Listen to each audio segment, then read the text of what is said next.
Sofinco, pensez votre logement pour demain. Travaux, domotique, sécurité, bien-être. Sofinco présente Sud Radio, la vie devant nous. Bienvenue sur Sud Radio avec notre rendez-vous La vie devant nous. Chaque dimanche, avec nos invités, on va vous donner envie de vieillir avec le sourire. Vous êtes peut-être en pleine préparation du déjeuner en famille et cela tombe très bien. On le redira jamais assez, on a gagné plus de 30 ans d'espérance de vie en un siècle. Donc je ne sais pas si c'est vraiment une bonne nouvelle, on va le voir. Voilà un bon sujet de discussion, ce milieu entre grands-parents, parents et enfants. Alors vivre son âge sans se sentir vieux, avec des conseils, des témoignages, et puis des rencontres inspirantes, notamment avec nos invités qui sont là. On va parler d'entraide et comment aider ou se faire aider sans se fâcher en famille, avec notre invité de la semaine qui sera le fondateur d'Help-You. Restez en bonne santé avec notre cardio-gériatre qui nous parlera de notre mémoire. Il faut que j'oublie rien. Transmettre son patrimoine et anticiper les bons conseils pour moins d'impôts, peut-être avoir suffisamment en tout cas de revenus pour vivre sa retraite déjà, et puis peut-être aider ses enfants, notamment pour l'achat de la résidence principale, pourquoi pas, avec notre notaire Maître Tarade, et nous parlerons du mandat de protection future, et puis vivre ensemble si on rêvait de partager son habitat avec ses amis. La coloc, ça nous rappelle quelques souvenirs, notamment à tous les âges, déménager au pied des montagnes, pourquoi pas au bord de la mer. Et puis peut-être moins cher, c'est l'habitat partagé avec Domani. Alors sans oublier de poser vos questions au 0826 300 300 Sud Radio. Bienvenue à tous, la vie devant nous commence aujourd'hui avec notre premier invité. Sud Radio, la vie devant nous. Alors Marc Hyper, fondateur d'Help-You, bonjour. Alors on va parler des aidants, donc c'est une réalité qui touche de plus en plus de familles. On est plus de 11 millions, en fait, en France, à accompagner au quotidien un proche, que ce soit malade, sans lien social, ou âgé, ou en situation d'handicap. Et puis alors un aidant, ça m'a frappé, c'est 10 heures de présence par semaine. C'est énorme, et alors beaucoup en plus sont encore au travail, donc on jongle entre le travail, les enfants. Ça doit être épuisant. Alors, Marc Hyper, c'est quoi Help-You concrètement? Et avant, peut-être la première question, un aidant c'est quoi? Effectivement, c'est une bonne première question. Un aidant aujourd'hui, c'est une personne qui va s'occuper d'un proche en perte d'autonomie, que ce soit à cause du grand âge, de la maladie ou du handicap. Et la définition qui a été donnée dans une première loi en 2015, elle dit sur tout ou partie des actes de la vie quotidienne, à titre gracieux, de manière régulière et fréquente. Bref, une fois qu'on a dit ça, très bien. Concrètement, ça veut dire quoi? Ça veut dire j'accompagne mon parent vieillissant sur faire ses papiers, faire les courses, l'accompagner à des rendez-vous médicaux, s'occuper de la déclaration d'impôts, bref, sur tous les actes de la vie quotidienne. Et évidemment, c'est une charge en plus pour moi. Alors, Help-You, justement, alors c'est un peu un jeu de mots anglais. Concrètement, ça va permettre d'aider l'aidant une petite histoire, un petit parcours là-dessus? Alors, déjà, la première chose, c'est que Help-You, ça s'écrit E-L-P-Y-O-O. Donc, effectivement, un jeu de mots sur l'anglicisme, je vais aider les autres. Et Help-You, en fait, c'est né du constat que les aidants sont en souffrance et qu'ils ont des besoins. Donc en gros, on a créé une plateforme qui est une app que vous pouvez télécharger sur les stores et qui va apporter des solutions, de l'information, du contenu, de l'orientation de manière personnalisée, quelle que soit votre situation. Concrètement, je viens d'apprendre la maladie d'Alzheimer de ma maman. Elle est vieillissante, je me retrouve perdu. Et je me connecte à Help-You, j'entre quelques informations et directement, on va me dire ce que c'est, ce que ça veut dire, qu'est-ce qu'il va falloir que j'active comme aide, comme dispositif. Et ça va vite m'accompagner. Et je vais même pouvoir appeler un expert qui va pouvoir me prendre en main sur tout un premier niveau d'accompagnement et d'orientation. Qui est derrière Help-You? Parce qu'en fait, c'est quoi? C'est une communauté? Qui répond? Alors aujourd'hui, ceux qui répondent, vous avez deux axes justement, donc merci pour la question, parce que Help-You, c'est aujourd'hui une équipe d'experts, donc vous pouvez avoir quelqu'un au téléphone qui va vous orienter, mais Help-You, c'est aussi une communauté. Aujourd'hui, Help-You, c'est plus de 1000 aidants qui sont prêts à vous répondre parce qu'il y a un vrai besoin d'appartenance à une communauté. Et donc la grosse spécificité d'Help-You, c'est d'être à la fois une plateforme qui va apporter du contenu, du service, de l'info de manière personnalisée, mais aussi qui va mettre en avant le lien social et qui va montrer aux aidants qu'ils ne sont pas seuls. D'accord. C'est toutes les démarches, concrètement, si j'ai des dossiers, on sait que les dossiers sont très très compliqués à monter, notamment pour avoir des aides financières. Est-ce que ça rentre en fait dans l'application? Exactement. Alors la première chose, c'est qu'on va vous dire ce à quoi potentiellement vous avez droit. Déjà, connaître l'aide financière, ce qui est un vrai sujet en France. Aide financière, logistique, potentiellement, activer l'APA, donc l'aide personnalisée pour l'autonomie pour les personnes âgées, la PCH, je pense que c'est le cas d'un handicap. Bref, il y a plein d'aides qui existent en France et on a un énorme taux de non-recours. Personne n'est au courant que ça existe, donc résultat, elles ne sont pas activées. Nous, on va vous dire que ça existe et on va vous accompagner dans la réalisation des dossiers et comment est-ce qu'on fait pour aller activer ces aides. J'ai lu qu'il y avait eu 53 aides en France, notamment pour tout ce qui est lié au vieillissement. 53 aides financières. Hein. Alors, qui m'aide? Est-ce qu'on peut m'aider aussi à monter le dossier, à instruire le dossier, à le remplir? Parce que c'est vrai que lorsqu'on est aidant, ça prend beaucoup de temps. Là aussi... Oui, on va vous prendre par la main. Déjà, on va vous montrer, on va vous dire quel est le dossier, qu'est-ce qu'il faut remplir. Et nous, comme on a déjà de l'information, on va vous aider à le pré-remplir aussi. Et ensuite de ça, vous allez être accompagné par quelqu'un pour le remplir. Le but, c'est aussi de donner le pouvoir aux aidants et de ne pas tout faire à leur place. On a besoin d'apprendre et c'est finalement aussi gratifiant de se dire c'est moi qui l'ai fait et j'ai aidé mon parent. Et de faire finalement de l'aidance une expérience positive. Donc en fait, c'est une application pour les aidants. Oui. Et en fait, est-ce qu'on peut appeler en fait? Est-ce qu'on peut avoir un contact téléphonique? Vous pouvez avoir un contact téléphonique. Oui. D'accord. Vous pouvez prendre rendez-vous. Vous pouvez échanger avec nous par chat. Vous pouvez prendre un rendez-vous pour une visio ou prendre un appel téléphonique. D'accord. Combien ça coûte? Parce que forcément, s'il y a une si belle promesse, ça va être très cher tout ça. Non, ça c'est l'engagement qu'on a pris. C'est-à-dire que pour tous les aidants en France, c'est gratuit. Alors vous allez me dire, mais si c'est gratuit, c'est moi le client? Non, c'est moi le produit, pardon. Non, c'est pas ça. C'est qu'en fait, on a été chercher notre modèle économique sur une version étendue. Aujourd'hui, on commercialise auprès d'entreprises pour les aider à piloter le sujet de l'aidance en entreprise. Pourquoi? Parce qu'en fait, en entreprise, vous avez 20% de vos salariés qui sont aidants. Et c'est des problèmes, en fait, de réussir à aligner et sa vie perso et sa vie professionnelle quand on est aidant. D'accord, donc en fait, oui, parce que là aussi, il y a un peu plus de 50% des aidants qui sont encore en activité dans l'entreprise. Donc en fait, vous allez voir les DRH des entreprises pour leur dire, cette solution, elle permet de venir en appui pour les aidants qui sont plus ou moins déclarés, en fait, si je comprends bien, dans les entreprises. Exactement. Alors le premier sujet en entreprise, c'est d'identifier les aidants et de libérer la parole. Parce qu'en fait, on n'a pas envie d'en parler quand on est en entreprise. C'est un sujet qui est intime. On va se retrouver au placard, on se dit, oh là là, si j'en parle, je vais me retrouver chez France Travail, en fait, globalement. Donc le sujet de l'aidance en entreprise, c'est un sujet de maintien dans l'emploi.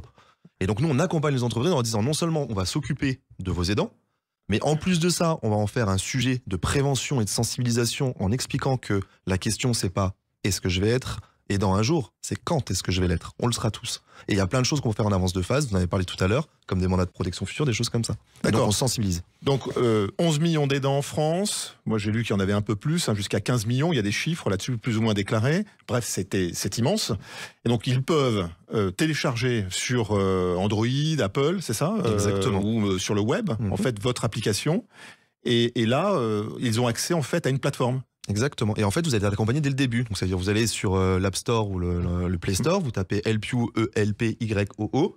Là, vous allez tomber sur notre application et là, vous allez être pris en main dès le début. Vous allez vous inscrire et après, on va vous accompagner dès le début. Ce que je trouve remarquable, c'est que, on vous voit, vous êtes en pleine jeunesse.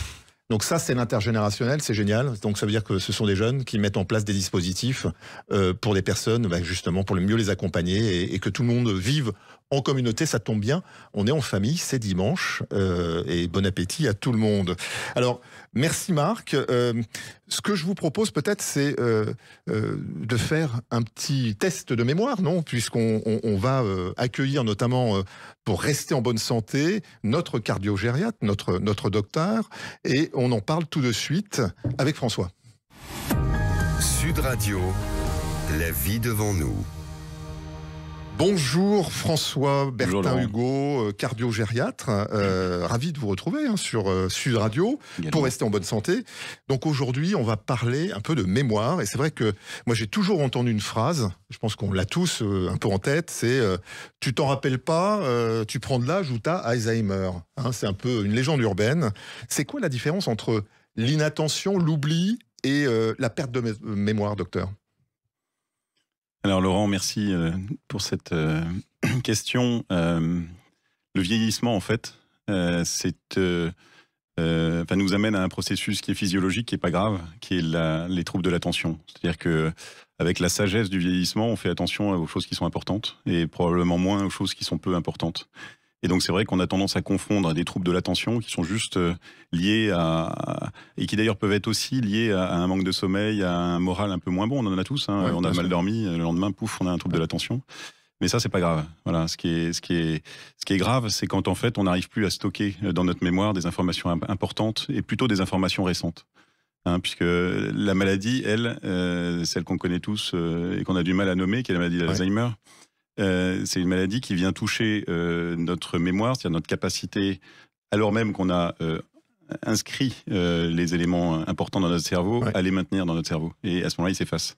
Et petit à petit, avec la maladie, ils vont s'effacer et remonter le temps avec une certaine fluctuation. On a des moments où on est bien à aujourd'hui, en 2025, et puis il y a des moments où on est en 2015. Quoi.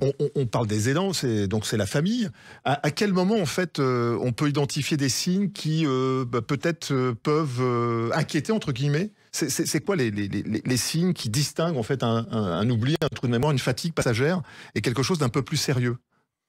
Alors déjà, il y a une chose qui est importante à rappeler, c'est que en fait, quand on oublie qu'on oublie. Et je ne suis pas en train de faire du Raymond DeVos ou du Bernard Reynaud, mais c'est quelque chose qui est très important parce qu'en réalité, on s'en aperçoit pas soi-même. Ouais. Donc ça, c'est une première chose qu'il faut arriver à intégrer. Quelque part, si un jour je suis malade, qui est-ce qui va pouvoir me le dire? Et j'ai une notion de personne de confiance auprès de moi, en qui je dois effectivement avoir complètement confiance. Et quelque part, ça sera peut-être un service qu'elle me rendra que de m'exprimer le fait que je commence à oublier. Donc, si effectivement j'ai ces signes d'alerte, effectivement, ça sera nécessaire d'aller consulter. Et après, c'est vrai que nous, au niveau médical, on va faire un certain nombre de bilans, de tests neuropsychologiques qui vont nous permettre de savoir si effectivement vous êtes face à une problématique d'attention ou à une problématique de mémoire. Donc moi, je crois quand même que globalement, quand on commence à avoir son parent, son fils, sa fille qui nous dit j'ai l'impression qu'il y a quelque chose qui se passe pas bien, que tu as tendance à oublier, aller consulter, c'est que ça reste quand même une bonne idée. Voilà. D'accord, donc lorsqu'on oublie la lumière ou la plaque qui chauffe, c'est de l'inattention, ça. C'est pas. Exactement, pas vous avez compris, mais c'est vrai que quelque chose qui se répète, qui surtout commence à toucher des choses importantes, qui systématiquement est sur des choses récentes. Voilà, faut s'interroger. Mais vous faites bien de parler de la plaque parce que on peut aussi prévenir ces troubles de l'attention. Déjà, ces troubles de l'attention, c'est-à-dire liés au vieillissement, et typiquement le gaz, ça peut être un élément important à sécuriser. Hein. Non, c'est gravissime là. Mais c'est quoi, pour être positif, les 2-3 conseils en fait pour entretenir sa mémoire, pour être un peu alerte, parce que on sait qu'il y a cette capacité des êtres humains à utiliser pleinement en fait son cerveau. Donc c'est quoi, les docteurs? Alors un peu la même chose que je vous disais la dernière fois, c'est-à-dire qu'on va rester avec une implication sociale majeure. Ouais. Et on va rester dans un mode projet, on va faire des projets, on va continuer de s'inscrire dans la société et d'avoir une utilité sociale. Voilà. Après, ce qui est certain, c'est que le niveau d'éducation est un élément qui est important. Apprendre avant 45 ans, apprendre plus. Après, il y a toute la stimulation, la lecture, la résolution de puzzles, les jeux de réflexion, l'apprentissage de nouvelles compétences, tous ces éléments-là qui sont importants et qui permettent de renforcer la réserve cognitive. Et puis, il y a des choses sur lesquelles il faut travailler. Si on a une hypertension artérielle, il faut la dépister, il faut la traiter rapidement. Si on a un surpoids important, il faut se faire prendre en charge également. Il y a un élément très important, c'est l'audition. On a remarqué que quelqu'un qui a une perte d'audition peut perdre 15 ans de mémoire. Voilà, donc c'est un élément 15 ans de mémoire. Très important. Et l'audition, c'est d'autant plus important que quand on commence... On peut s'équiper du coup. Et on s'équipe de façon précoce. Parce que si on s'équipe pas de façon précoce, le cerveau fait des bêtises, ensuite il faut le corriger, et ça nous amène à avoir beaucoup de mal. C'est intéressant, ça veut dire qu'on anticipe en fait. Tout à fait. Donc les enfants et les parents discutent, et ce n'est pas, je dirais, un mauvais geste, une mauvaise parole de dire, bon, il faut que tu entends un peu moins bien, il faut y aller vite, parce qu'il y a des conséquences qui sont quand même relativement graves là. Tout à fait, et je crois qu'une des bonnes façons de proposer le check-up, c'est de dire, écoute, tu commences à prendre l'âge, allez voir un spécialiste de l'avancement en âge, c'est une bonne chose. Peut-être que tout va bien, mais c'est pas mal d'aller regarder, d'aller avoir quelques conseils, un peu de connaissances aussi. Hein. On luttera contre le diabète, contre le tabac, mais par exemple sur le sommeil, il y a des éléments qu'il faut connaître. Et on peut avoir l'impression de mal dormir, mais en réalité ne pas avoir de problème. Et ça, c'est important d'avoir des éléments là-dessus. Et peut-être qu'on refera une émission sur le sujet, parce que c'est essentiel de ne pas manger des médicaments qui ne servent à rien et qui au contraire sont toxiques quand on a l'impression d'avoir des troubles du sommeil, alors qu'en fait on n'en a pas. Très intéressant. Merci docteur pour ces conseils et l'exercice. Donc ce qu'on retient, on fait des pulses, et puis si on n'entend pas bien, les enfants, on compte sur vous pour dire à vos parents, faut s'équiper, parce que sinon il y a une perte de mémoire quand même de 40%. Merci docteur. Alors vos questions au 826 360, on est toujours sur Sud Radio, et on se retrouve après une courte pause pour bien préparer notre futur et transmettre son patrimoine avec notre notaire. Sofinco, pensez votre logement pour demain. Travaux, domotique, sécurité, bien-être. Sofinco présente Sud Radio, la vie devant nous. Vous êtes sur Sud Radio, la vie devant nous, c'est maintenant. Transmettre son patrimoine en vous souhaitant en même temps un très bon appétit. C'est dimanche. Nous avons le plaisir d'accueillir Pierre Tarade. Bonjour maître, vous êtes président de la Chambre des notaires de Paris. Et aujourd'hui, on va parler d'un sujet qui concerne tout le monde. Les parents, les enfants, les petits-enfants, en fait, c'est le mandat de protection future. Alors, qu'est-ce que c'est concrètement? Parce que c'est la première fois que j'entends parler de ce mandat de protection future. Ça fait penser plutôt à un moyen de paiement, mais pas du tout en fait un outil intéressant que vous avez dans tous les notaires de France. Oui, alors bonjour. C'est pas étonnant que vous n'ayez jamais entendu parler, même si c'est très dommage, parce que c'est une solution que nos concitoyens ne connaissent pas suffisamment. C'est une belle invention, une invention de ma belle profession d'ailleurs, mais c'est une solution qui permet d'organiser. Alors votre émission parle surtout de la transmission, là c'est pas forcément la transmission, c'est peut-être la transition, d'organiser la fin de sa vie ou d'organiser le moment, parce que malheureusement c'est pas toujours la fin de la vie, le moment où on ne sera plus en mesure d'exprimer sa volonté, d'exprimer une volonté. Et donc, il s'agit d'organiser sa vie à ce moment-là, au moment de la dépendance. D'accord. Donc, c'est en fait pour éviter que n'importe qui, entre guillemets, prenne des décisions à ma place. En fait, c'est pour pouvoir poser l'ensemble des décisions. C'est ça? C'est tout à fait ça. Alors, c'est tout à fait ça. En même temps, ça mérite qu'on précise un petit peu parce que le n'importe qui, normalement, c'est pas n'importe qui. Oui. Normalement, c'est le juge des tutelles. Voilà. Ah oui. Normalement, quand on n'est plus en situation d'exprimer une volonté, il y a un régime juridique qui se met en place sous la surveillance, sous le contrôle du juge pour s'assurer qu'on s'occupe bien de vos affaires. Et je dis bien de vos affaires, il s'agit de s'occuper de vos biens. D'accord, ah oui, donc c'est les biens. C'est les biens, exactement. Donc en fait, maître, c'est les biens, c'est mon argent, et éventuellement là où je veux vivre. Est-ce qu'on peut rédiger tout ça? C'est avec les enfants, en fait. Effectivement, exactement. On peut rédiger tout ça. Quand je dis c'est limité aux biens, je parle de l'action du juge des tutelles. Mais justement, l'avantage du mandat de protection future, c'est que je vais désigner un mandataire. C'est un mandat, c'est une procuration. D'accord. Je vais désigner un ou plusieurs mandataires qui auront pour mission de s'occuper de moi. Et là, pour le coup, c'est de mes affaires, mais c'est aussi de moi. Et c'est là qu'on va pouvoir préciser le cadre de vie, le contexte dans lequel la tutelle ou la représentation par ce mandataire de protection future va pouvoir se faire. Comme j'écris mes intentions, comme je décris mes intentions, et comme je désigne quelqu'un que je connais, en général de mon entourage, pour s'occuper de ça, je lui donne en fait une ligne de conduite, je lui donne des instructions.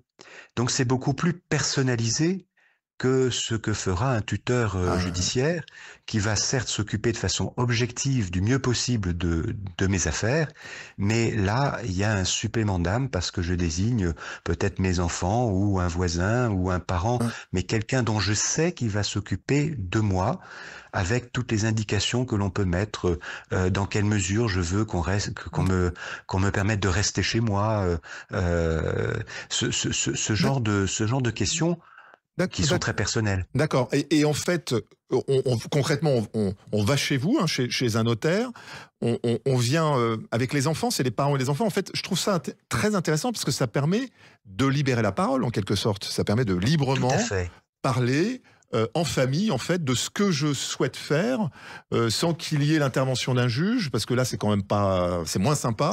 Ça, c'est une alternative à l'intervention du juge, mais c'est une opération qui est beaucoup plus entre les individus, entre les personnes. Alors vous dites, je viens avec les enfants.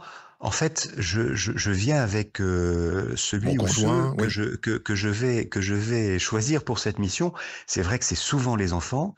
Et pour avoir mené cet exercice, c'est l'occasion de parler de choses qui sont évidemment très désagréables, mais c'est justement le moyen et le prétexte d'en parler avec un tiers, et ça nous les notaires on est tout à fait habitués à faire ça, un tiers qui va poser les questions, qui va peut-être pousser la personne dans ses retranchements, provoquer.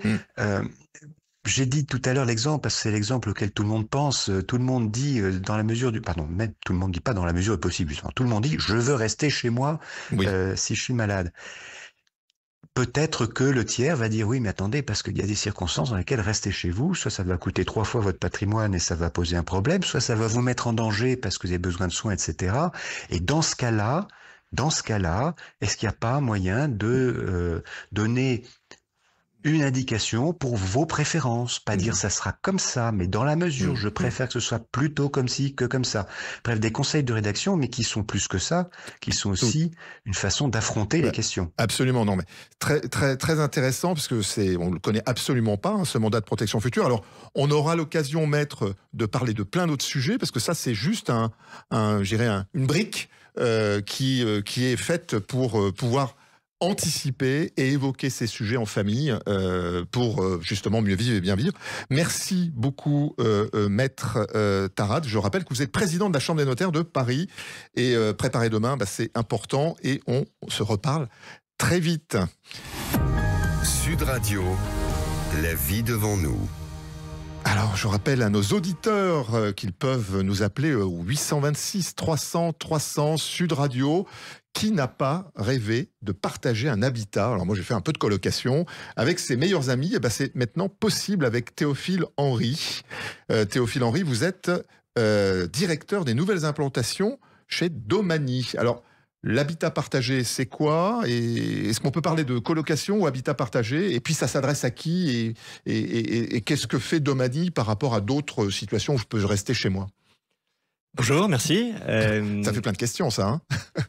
Nous, notre ambition chez Domani, c'est de proposer aux personnes âgées de vivre chez soi, mais avec d'autres. Alors, concrètement, chez Domani, on anime des grands habitats partagés par 8 personnes âgées, qui ont chacune, bien sûr, une partie privative d'une 30aine de mètres carrés avec une salle de bain, et qui sont organisées autour d'un grand espace commun qui sert de salon séjour-cuisine. Et en fait, nous, la personne type qui nous appelle au quotidien, ça va être par exemple une femme récemment retraitée qui nous dit, j'ai ma mère qui est seule chez elle, qui a du mal à aller faire ses courses toute seule, qui est tombée récemment, et pour autant, je me sens pas de lui proposer d'aller en EHPAD. Et c'est là où Domani offre un cadre qui intéresse, parce que déjà, on est sur une échelle familiale à 8. Moi, j'ai grandi dans une famille où on était 7. Et quand je vais déjeuner dans un habitat partagé, je retrouve un peu cette ambiance. On s'entraide, on s'ennuie pas. Alors, donc, c'est des personnes que l'on connaît ou pas.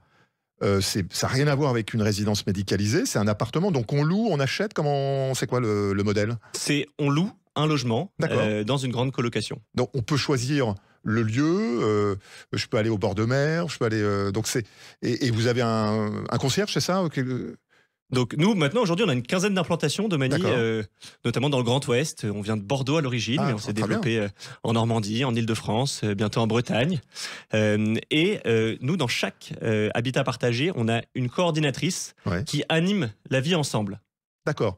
Et en fait, est-ce que vous avez de la mobilité, la possibilité aussi d'organiser des visites ou de faire ses courses en centre-ville, etc. Tout est organisé avec une mairie ou je sais pas comment. Alors nous, on fait attention d'avoir des implantations et c'est l'avantage d'avoir des petits habitats, c'est qu'on arrive à se faufiler dans des petits cœurs de ville et on essaye d'avoir vraiment cette échelle de proximité pour que les personnes âgées restent connectées à leur vie qu'ils veulent, c'est-à-dire une vie qui ressemble à celle qu'elles avaient dans leur domicile historique. D'accord, donc c'est pas une chambre, c'est des vrais logements, donc avec plusieurs pièces et regroupés avec d'autres retraités que l'on choisit ou pas. C'est ça. Alors, on fait des semaines de tests et donc ça permet de voir si la greffe prend. Et forcément, il y a toujours un peu de friture sur la ligne quand on vit ensemble, comme quand vous étiez en colocation jeune. C'est exactement pareil en fait. Mais aussi, c'est ça qu'on veut, c'est qu'il y a de la vie. Et puis, un des gros avantages de Domani, c'est qu'on peut mettre en commun à 8.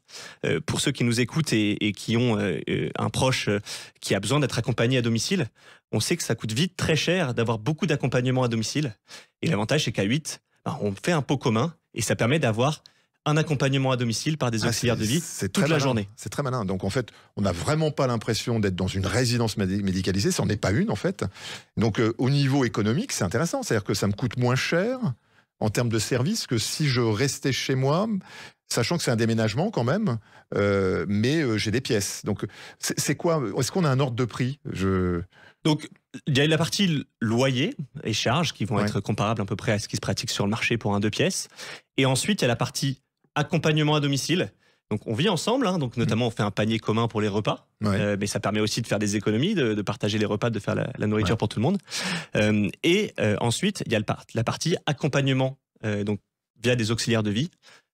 Et donc, nous, on est sur tout compris, à peu près un forfait à 1 800 € en colocation. Ça n'a rien à voir. Enfin, c'est pas du tout le même modèle et c'est beaucoup plus humain. C'est quoi? C'est en centre-ville? C'est les implantations.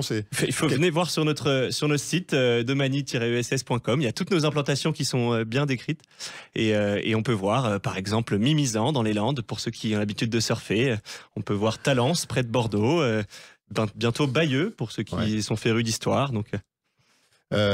Moi, il y a quelque chose qui m'emballe. Hein. Vous avez quel âge tous les deux là, entre Marc Hyper, LPU et vous, Domani, c'est quoi votre âge? Moi, j'ai 29 ans. Moi, je viens de fêter mes 40 ans. Ouais. Donc voilà, je trouve que c'est un beau geste très concret d'intergénérationnel. Merci beaucoup Théophile, très intéressant, hein, la colocation pour retraités. Enfin, c'est pas stigmatisant, ça n'a rien à voir avec les EHPAD. C'est un beau modèle et en plus, on peut vivre avec d'autres. Alors, c'est un peu, ça chante, ça doit chanter en tout cas. Beaucoup de solutions et de réponses pratiques et concrètes sur Sud Radio dans cette émission La vie devant nous. Hein. On a eu une application pour aider 11 millions d'aidants, l'importance de prendre soin avec sa mémoire avec notre docteur, sans oublier le mandat de protection avec notre notaire. Et ça permet de parler en famille et puis des solutions de colocation avec une belle alternative, notamment pour éviter d'être seul et de rester seul, et ça coûte un peu moins cher. Je vous laisse en compagnie de Christophe Debien pour La Planète Demain sur Sud Radio. Rendez-vous dimanche prochain de midi à 12h30 sur Sud Radio. On attend vos questions au 0826 300 300. Et pour ceux qui souhaitent écouter, ou réécouter ou partager l'émission La vie devant nous en podcast et en replay sur l'application Sud Radio et le site sur sudradio.fr. Bon dimanche, bon appétit, portez-vous bien. Sud Radio, la vie devant nous. Avec Sofinco, pensez votre logement pour demain. Travaux, domotique, sécurité, bien-être.